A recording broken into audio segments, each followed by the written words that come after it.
Oh, Fever fans, Fever fans, Fever fans, Caitlin Clark fans, this will shock you, I'm sure. Day one, WNBA 2026 season. Players are in camp. They're on the court. They're running drills. They're conditioning. They're hitting weights, whatever they're doing on day one. Day one. And we are right back to the beginning of 2024. Yes, that's right. Y'all thought, and I'm sure you thought last year as well, it's going to get better. Things are going to change. Well, not quite yet. Welcome back to the channel, uncensored and unafraid. Hope you're having a fantastic day. Shout out to the 19. Quick favor, please smash that like button, subscribe, make sure you're still subscribed, hype on mobile. There's a notification bell. YouTube has a whole lot of goodies for you, but seriously, it really does make a huge difference for me. So I do appreciate it. It's the difference between, a couple hundred people seeing it and 20,000 people seeing the video. Is just you taking that simple moment to do any of those things. But now we have something here from the Athletic, and shout out to Ken Swift for finding this. He does a good. He finds some good stuff for me here and there. So we have something here from the Athletic that we have to talk about. Shocking that this is from the Athletic. Just kidding, not shocked at all. For those of you who pay attention, or I shouldn't say pay attention, but have been around enough, you see a lot of these videos. I've talked about the Athletic here or there when they do a story. I loathe the Athletic. I think it's a terrible sports media organization. I don't think they're journalists. Oddly, it coincidentally enough, Diana Rossini just had to resign from there because of what looks like basically an affair with a coach while she was putting out a story all year long for the NFL, trying to get a star player traded to that coach's team. That's the Athletic for you. She just resigned recently because of all that. Now here we go. Here we go. We're gonna have a little listen to this, and this is about Raven Johnson and the Indiana Fever, as you can see. However, that's not really what it's about. Yes, early in the season, and guess what? Already day one of camp, you all have been called something. The Caitlin Clark fans have been smeared. They've been accused of being a very certain thing. Let me know in the comments if you know what that is. Let's dig in. So I want to keep this pretty quickly, but we're back with our newer segment, One More Thing. And what I love about this episode within the week slate is that we get to kind of dive in a little bit deeper on some other topics that are basketball, but not maybe basketball focused, that are around basketball culturally, etc. What I love is that I can use this opportunity to talk about other things like, I don't know, Caitlin Clark's fans. Let's do that. And there's one thing, Leja, that came up on draft night that I respected that our writers and Chantel and Sabrina couldn't go into in depth because they have to protect their journalistic integrity. They need to talk about the basketball of things. And I wanted to address the non basketball aspect of something that we discussed lightly on Monday, which is Raven Johnson being drafted to the Indiana Fever.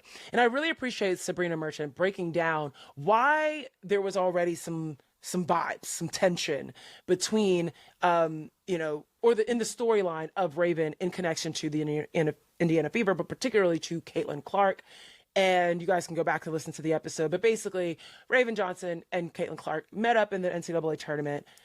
Raven Johnson was shooting threes. Caitlin Clark waved her off. As Sabrina beautifully said, that's how Caitlin Clark defends. That's what she's waving you off. She's like, whatever. We'll see if you get that ball. Let me get this rebound. Let me go the other way. Now, that was seen as, disrespect. A lot of folks didn't appreciate that. That trickled through into this storyline, into this narrative around this tension between Raven Johnson and Caitlin Clark, but the tension really being carried by the fans, not by Raven, not by Caitlin, not by the coaching staff and the GM crew that drafted her. Now, see, even right there, that's disingenuous right there because, as we all know, it was right before draft when Raven Johnson on some podcast decided she was going to talk about that story, that it obviously still bothers her.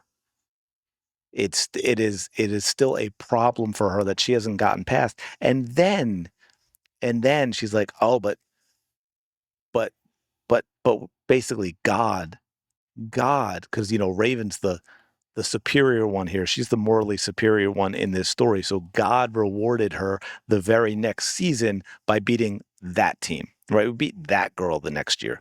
Yes, well, your undefeated team, the girl beat you and had a lot less help than you did. But so this is something Raven Johnson's clearly been holding on to, right? Clearly been holding on to. And it was recent. I promise you, if Raven Johnson had been drafted and that hadn't just happened, a lot of people, I don't even know if it would have come up. A lot of people would have just completely forgotten about it. I don't think I would have thought about it.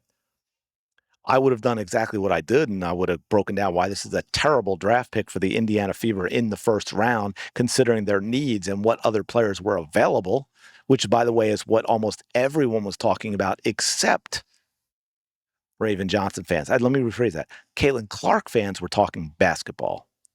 Everybody else wanted to make it about something else, the way this lady is doing right now.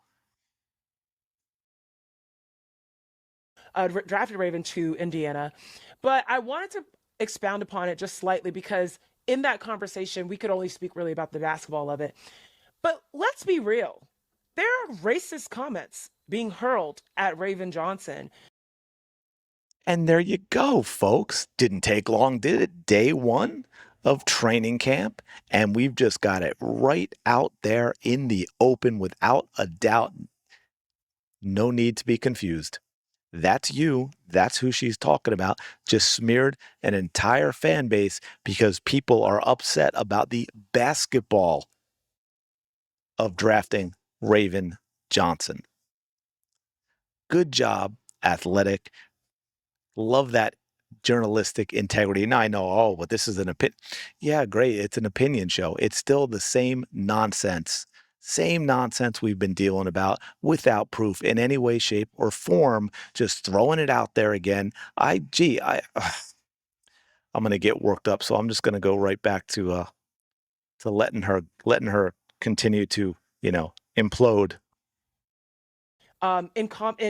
In the comments of Raven Johnson that we have seen in the past in Comments on social media. Here we go again. Yeah, the bots and the trolls, the way Dejanay Carrington used someone who had like a troll who had like 3 followers or something to say, oh, look at these. This is all of Caitlin Clark fans. This is what we have to deal with. Again, social media. I get this crap. I just ignore it or delete it. Everyone on social media gets this crap. Absolutely, people in the spotlight, people, athletes, actors, musicians, whatever, they're going to get a whole lot more of it. Political pundits, of course, are going to get a whole lot more of it. But everybody gets it. We just don't cry about it all the time because it's not real. regards to the Caitlin Clark interaction in NCAA. Now, I personally have not seen new racist comments. Did you all catch that?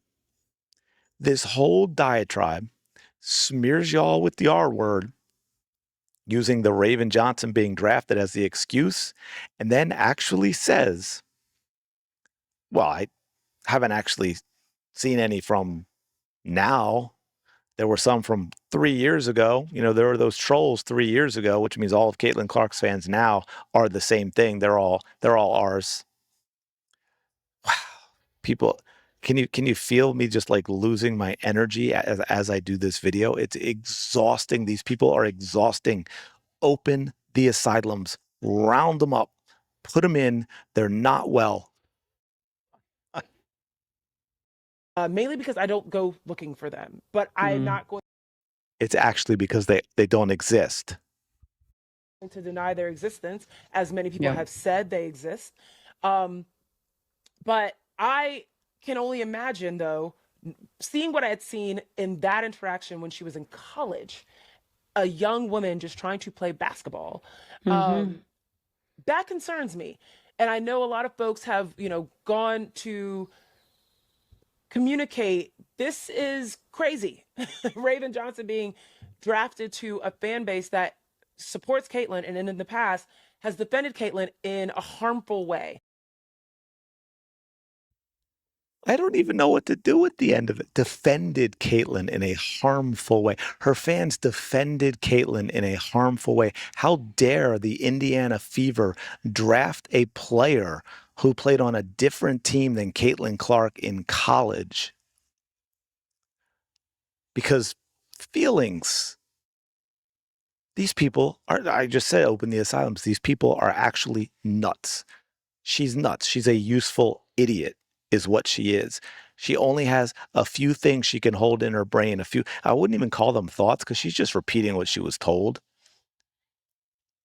Caitlin Clark fans bad. No real reason. Don't have any proof. Uh, by the way, a lot of I think even Natasha Howard, sent out a statement recently after she signed back in Minnesota, right? And about how great her experience was in Indiana.